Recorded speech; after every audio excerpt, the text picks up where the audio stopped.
here's the issue. When it comes to the Confederate flag or any of the rest of our symbols, what I have told people over the years, and I continue to say, is that those items that the regime, this anti-white regime, have demonized, uh, they are not seen the way that we see them by everyone else.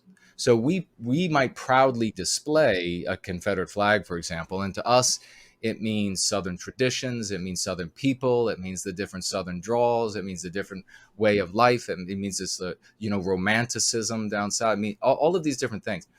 To them now, the vast majority of our brothers and sisters, unless you live, for example, if you are in this really secluded, like almost like quarantined little southern town somewhere, and everybody knows, the Confederate flag to mean the things like I just said, that's a bit different. But those places are fewer and further between every day.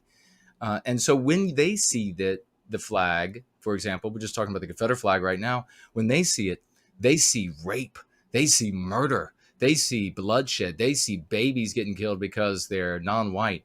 They see all of this horror that has nothing to do with it whatsoever. So it is a bit like casting pearls before swine. And so we have to ask ourselves, do we want to get through to people, or do we want to just be an affront to our brothers and sisters out there? And I want to get through to people because we need to recapture our destiny. That Confederate flag, for example, is always going to mean to the vast majority of people rape and murder and slavery and etc. if we remain in a position where we don't control our destiny. We have to reclaim that destiny, and then our historians can go back and they can say, okay, this is exactly what it means, and they can promulgate that to the people. At its core here is definition. And what definition really matters? It's not the definition, believe it or not, and so many folks, especially since we're white and we love rules and we love to look at rule books and we like to pull out the dictionary, and it has a lot of meaning for us. It doesn't have the same meaning for everyone. And so when they write like the word anti-white slur racist in the dictionary, they'll put a definition beside it, but that definition is wholly immaterial. That definition is like the definition that we would apply and what can be considered now like a revisionist history of the Philfot swastika or Confederate flag or anything else. We might know, we might have done our own reading and research, or we might have learned from somebody who did their own reading and research. And it means this or that symbol, or a lot of these like Scandinavian, these old runic symbols have a deep meaning for a lot of white people that have nothing to do with what others out there believe it to be. And so what I say to folks is, you keep that in a place of reverence in your heart, in your home, by your hearth, whatever it might be, where it will continue to have that meaning, where when it's looked upon, it will be cherished and not spat upon. So the question then is, what is the definition that matters? I like to refer to it as the actionable definition. When it comes, and it's easiest to see maybe with a word like anti-white slur, like racist. The actionable definition is, how is this word applied in the vast majority, and what does it mean in the vast majority of conversations? How is it used and applied, and what's the meaning in laws that have been written, in countless corporate codes, and countless codes at universities and schools of all levels now? How is it used? What does it mean in those environments? And in every case, it means a person or a place or a thing that isn't anti-white enough. You have to be more anti-white, and if you're not, then you're this evil thing, and this is the word that applies to you. So it does us no good. And when I was on the Hill, for example, I argued all the time, stop saying Democrats are the real racists. You can't own that word. They do. So they're in the position of being able to propagate these meanings that then become the actionable meaning. When I say they, it's the anti-white, right, all the way to the top, the oligarchs or whatever you like, anywhere in between. They have the ability to say, this is what this means now. We, those of us who make it through this bottleneck, will have the agility to move around the things that they have done.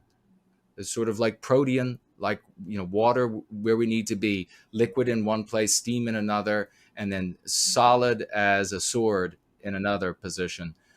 We have to be protean. Those who survive of us will be able to have that mental agility. We'll know, okay, this for me means X.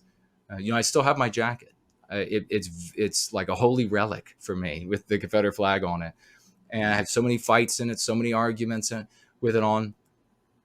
Anti-whites, if they went out on CNN or MSNBC, they held that thing up. However many people saw it on, it would be almost every single one that saw that jacket and that flag would think, oh boy, that was somebody really evil that must have worn that. And that's not what I want to happen. I don't want a good excuse for losing. I don't want to say, well, they misrepresented me. I want to recapture our destiny. And if that means that my jacket and my flag have to hang in my closet, or my flag has to be on the wall inside the house or something rather than out on the street corner, then that is what it has to be. So I think, unfortunately, we can control the definitions in our personal lives, with our families, with our children, with our friends. We can control the definitions. But where we meet with the public, you have to appreciate that they are coming to you with a lifetime of fiction that their subconscious mind, that governs the vast majority of our lives, with their subconscious mind, believes the fiction is reality. And that reality is, they saw an episode of whatever it is, or 10 episodes, 20 episodes, if you count the episodes in books and television shows and scenes in movies, where there was a Confederate flag on the wall, and then some innocent person was being tortured and gutted on a table. That's what their mind is telling them.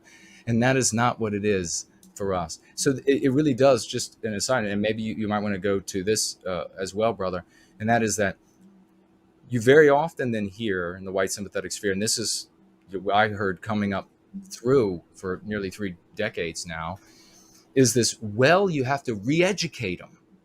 This revisionist history, you've got to tell them the way it really was. Well, the problem with that is, you get, and this is what I tried to tell a lot of these guys, especially when I was a young guy and still wet behind the ears, and I guess maybe in many ways I still am. But I said, you've been educating folks for your whole life, and you're like 70, and I'm like 19 or 21, and I'm looking back at and you've done nothing but use this strategy and fail with it. So shouldn't we try something else? And then I explained, not only are we looking at the results end of it, but then I would explain, think about it this way. We're going to have maybe just a couple minutes of re-education time with a stranger or with a friend before they decide not to be our friend anymore, or a coworker who decides to turn us in and get us fired. We only have a couple minutes. They have a lifetime of the opposition. Before you got there and after you're gone, they're going to have professional historians, and not only that, but the pressure of the state to victimize you if you step out of the definition that they want you to hold for periods in history or symbols and that sort of thing. So I'm not one for proselytizing, if you will, by way of revisionist history. Now, if people get into, more power to folks who, if they decide, and I, of course, have seen this happen, they decide, okay, yeah, this is happening. I'm sick and tired of this happening to the white race. I don't want this for my kids or just white children in general. I'm going to put an end to this. And so they get involved and they get active. But then on the side, they don't use it to proselytize, but then on the side, they decide to educate themselves as best as they can with, what happened during this period, or what does this symbol actually mean? That sort of thing. And I think that can be a really productive thing, especially if parents are working with children and they're learning about other views, they're learning about other descriptions of events in history. I think that's a positive thing. But as far as reaching the broader public, our brothers and sisters, and we need to bring a lot of them over because we don't have the printing press on our side. So we need to have a lot of people. We need to have a moral matrix. White people need morality to act. I mean, it's just a reality. So we need a lot of people to come over, and we're just not going to be able to break through the conditioning of, I know you think that this happened in history, but let me tell you what really happened in history. It's just a protracted thing that is leaves people in a mire. And I've seen it. I tried it, by the way, when I first came to the white sympathetic sphere, and folks told me, this is what you got to do. You got to tell everybody what really happened. And so I busily memorized dates, facts, names, places, went out, had come. Did you actually know that this X, Y, and Z? And it was so easy for folks. Well, when you're sharing a lot of information, people they would be sort of interested, but then it's so easy for them to say, "But you're not a professor at a university or anything. How, you know?" And they say something completely different. So even if they were interested in what I was saying, they thought to themselves, everybody else is saying the opposite. I have the entire herd out there in disagreement. I'm not going to go repeat any of this stuff. So it's unfortunate. It's really unfortunate because I love the Confederate flag. I love my Southern heritage, and I would love to be able to just have a flagpole and run it up the flagpole and wear it everywhere I go. But in one way or another, metaphorically on my sleeve. But unfortunately, the anti-whites have smeared it beyond recognition for a public display.